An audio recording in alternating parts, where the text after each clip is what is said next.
কিয়ামতের ময়দানে যখন বড় বড় জাহাজ রশিদ আহমদ গঙ্গি রহমাতুল্লাহ আলাইহি,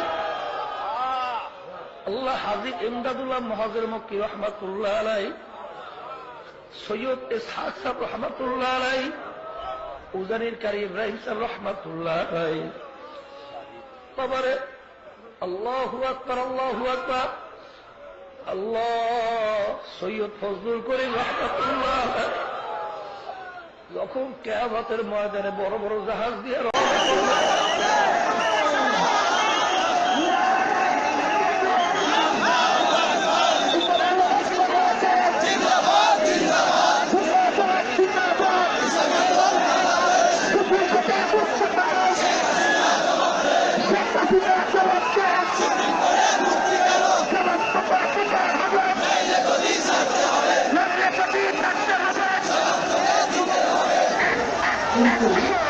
আজকে দুঃখজনক করে বলতে হয়, আজকে বাংলাদেশের সরকার প্রধানমন্ত্রী সহ আমরা মুসলমান দাবি করি, কিন্তু আল্লাহ রাসূল সাল্লাল্লাহু আলাইহি ওয়াসাল্লাম তিনি আসছিলেন মূর্তিকে ভাঙার জন্য এবং মূর্তি একেবারে চিরতরে উৎখাতের জন্য আল্লাহ রাসূল আসছিলেন। কিন্তু আজকে মুসলমান দাবি করবেন আর আপনি আল্লাহর রাসূল যে উদ্দেশ্যে আছে তার বিরুদ্ধে অবস্থান তৈরি করবেন, আপনি মুসলমান দাবি করবেন আর এই সরকার মুসলমান দাবি করবে, এটা কখনোই হতে পারে না, মেনে নেওয়া যাবে।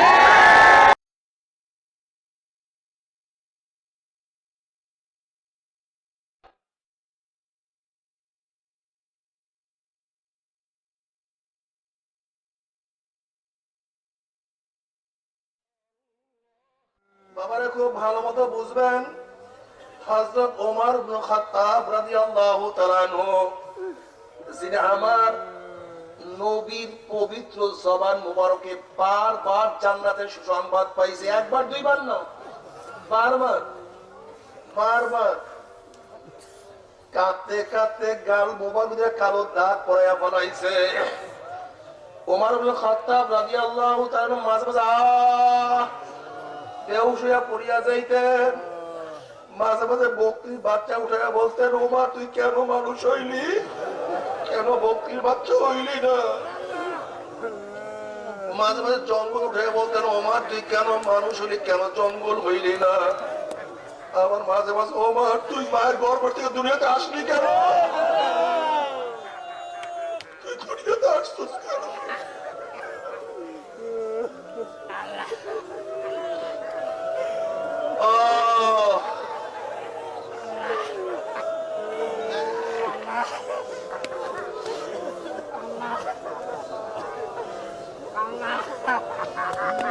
বাবারে আল্লাহ তুমি মাফ করিয়া দাও।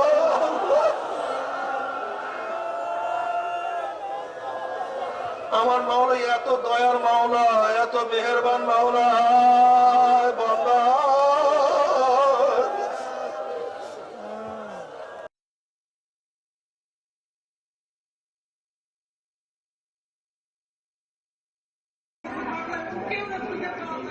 মাসে টাকা দ্বিগুণ হবে এমন প্রলোভনে মালিবাগের বাসিন্দা শারমিন আক্তার নিজের জীবনের সমস্ত সঞ্চিত অর্থ এবং জমি বিক্রি করার টাকা বিনিয়োগ করেছিলেন ভুয়া এমএলএম কোম্পানি অ্যামওয়েতে। শুধু শারমিন আক্তার নন, তার পরিবার ও আত্মীয় স্বজনের কাছ থেকেও প্রায় 51 লাখ টাকা নিয়ে বিনিয়োগ করিয়েছিলেন অ্যামওয়ের চেয়ারম্যান চরমনায়ের পীরের ছেলে রেদওয়ান বিন ইসহাকের কাছে। গণমাধ্যমে প্রতারণার শিকার হওয়া ভুক্তভোগীরা তাদের দাবি, ধর্মকে পুঁজি করে এবং কোরআনের ভুল ব্যাখ্যা দিয়ে প্রতি মাসে নির্দিষ্ট পরিমাণ লভ্যাংশ এবং 6 মাসের মধ্যে দ্বিগুণ টাকা দেওয়ার প্রলোভন দেখাতেন রেদওয়ান।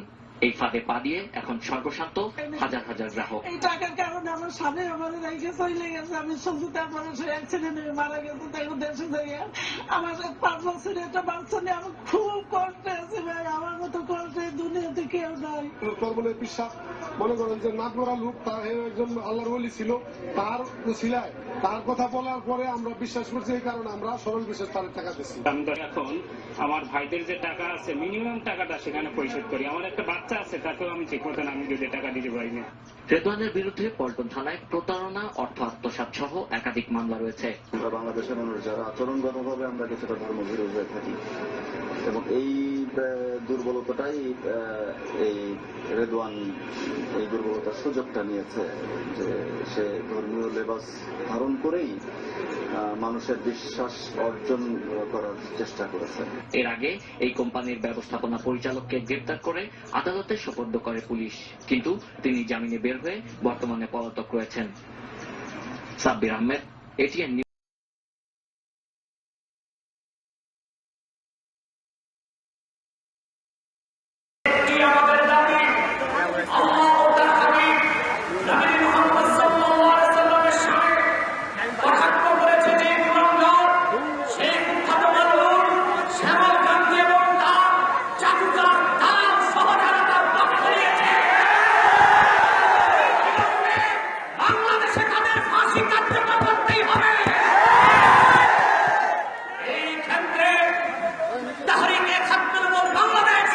সর্বপ্রথম নারায়ণগঞ্জের মাটিতে সেই নাস্তিকের বিরুদ্ধে ফাঁসি দাবি করেছে। আর ইমানদারের পক্ষ নেওয়া এমপি সেলিম ওসমানের পরিচয় এক সাগর সাহস জুগিয়েছে। সেজন্যই তিনি গতকাল বলেছেন, আমার ফাঁসি হলেও আমি হিন্দুর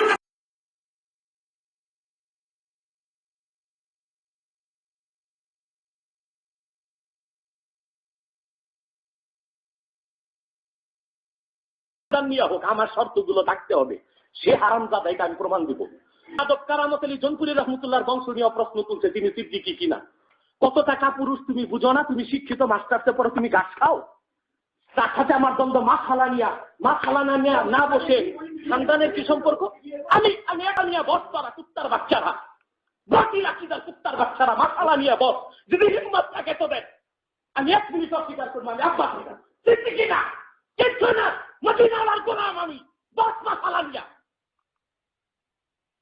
তারপর আমি আমার সন্তানের প্রমাণ দিব। তবে স্বার্থ হচ্ছে সে যাকে বাপ বলে সেটা তার বাপ কিনা আমি কাছের মাধ্যমে জানছি, তার বাপও জানা সে হারামজাদা।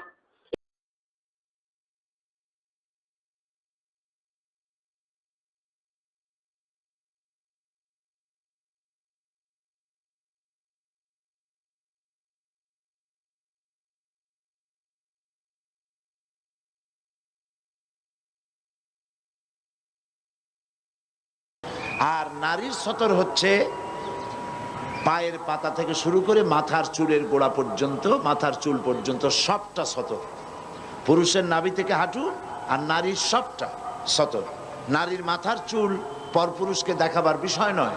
কোরআন শরীফে আল্লাহ পাক বলেছেন, নারী বয়সপ্রাপ্তা নারী এমন একটা চাদর পরবে যে চাদরটা পরলে পরে তার মাথা, তার গলা, তার বুকটা সম্পূর্ণভাবে ঢেকে যায়। এ ধরনের একটি চাদর পরা আল্লাহ পাক ফরজ করে দিয়েছেন। সুতরাং মাথার চুল ঢেকে রাখতে হবে, গলাটা ঢাকতে হবে, বুকটা ঢাকতে হবে। শুধুমাত্র খোলা থাকবে তার হাতের কবজি পর্যন্ত, আঙ্গুলের মাথা থেকে শুরু করে কবজি পর্যন্ত, কবজি থেকে নিয়ে আঙ্গুলের মাথা পর্যন্ত 2 হাতে। আর পায়ের গিরা থেকে নিয়ে পায়ের পাতা এটুকুন খোলা থাকতে পারে, বাকি সবটাই হচ্ছে পরপুরুষের কাছে প্রদর্শন করা সম্পূর্ণ।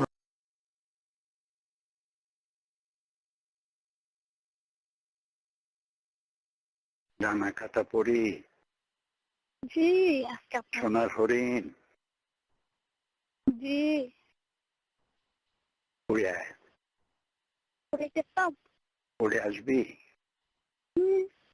উড়ে আয়। আমাকে যাচ্ছে দোকানে বাগাবাগি হবে তো,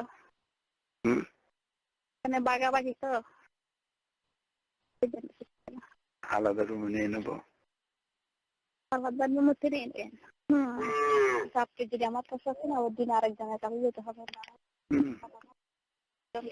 দিতে হবে তো, ওই জন্য। এখন কোথায় কি করতেছো তুমি? এখন কোথায় কি করতেছো? আমি বাইরে দাঁড়িয়ে দাঁড়িয়ে আপনার সাথে কথা বলতেছি।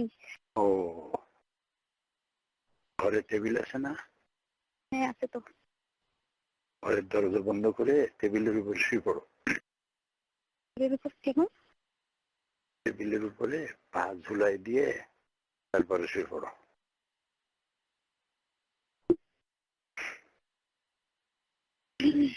আর একটা স্টাইল। তারপর টেবিলের উপরে শুয়ে পা দুটো ঝুলে রেখা, তারপরে দুই পায়ের মাঝখানে দাঁড়ানো। আপনি দাঁড়াবেন? দাঁড়ায় মেশিন চলবে। মেশিন চলবে? কোথায়? আপনি যে আমাকে বেশি করে সময় দেন না। হাত দুটো থাকবে বুকের উপরে, আর পা দুটো ভাগ করা থাকবে টেবিলের উপরে শোয়া থাকবে। আপনি দাঁড়িয়ে দাঁড়িয়ে? তোমার অত লম্বা হবে তোমার? চলবে। চলবে মনে হয় প্র্যাকটিক্যালি। আমি তো 6 ফিট লম্বা। হ্যাঁ, আপনি যেমন লম্বা আপনার জিনিসটাও লম্বা হবে, তাই না?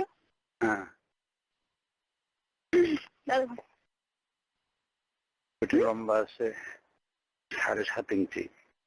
7.5? তো কম না। আর মোটা আছে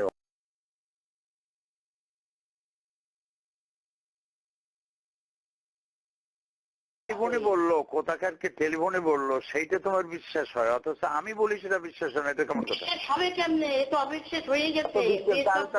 তাহলে তো অবিশ্বাস করতেই থাকো। এই যে আমি আপনার কথাগুলো কইছি, এগুলো কি অবিশ্বাস? এই যে ওই একটা পর মহিলার পর পুরুষের বাড়িতে যাইয়া রাস্তা দিয়েছেন, তার বেডরুমে ঘুমাইছেন, কি শোয়ার রুমে ঘুমাইছেন, বাজে কথা বলবা না। ভালো কথা আমি বললাম না, বাজে কথা বলবা না, মোটেই বলবা না। আচ্ছা, তো এইবারে রাত কাটাইছেন, তারপরে এইগুলো তো শোনা কথা। আপনি নিজেও সারা দুনিয়া তো রাত কাটাইতে হয়, যখন আমি বাইরে যাই তখন রাত কাটাইতে হয়। ওই মহিলাকে বাড়ি শোনো, আমার বেশি মেজাজ গরম করবে না। না, মেজাজ গরম করব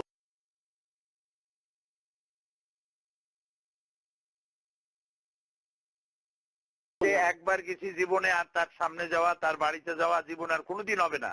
এটা বলার পরেও কেন তুমি আমাকে জ্বালাচ্ছো? আপনি কোরআন শরীফের লইয়ে কিরে করেন? এই তো কোরআন শরীফ আমার সামনে, আমি তো কোরআন শরীফ নিয়ে বসে আছি। তুমি আসো পরে দেখো, আর যেটা ধরে বলতে বলবা সেটা ধরে বলি। একবার গেছে ওইরকম হয়। আর কোরআনের উপর খানো, পবিত্র কোরআনের উপরে যদি তোমার বিশ্বাস থাকে তো সেই কোরআন শরীফ সামনে দাও, আমি হাত দিয়ে বলি যে জিন্দিগিতে সেই বাড়িতে ওর সামনে ওই বাড়িতে কোনোদিন যাব না, দেখা আর হবে না। ওই মহিলা হয়ে গেছে, তারপরে তুমি বিশ্বাস করো কি? আচ্ছা, মনের থেকে তো চালান যায় না। এ তো বড় আশ্চর্য। তুমি তাড়াই দিছো কেন? আমি কি পর তুমি তাড়াই দিচ্ছ কেন? আমি কি মরছি? আমি এই মহিলার জন্য আমাদের পায়ে অবস্থা।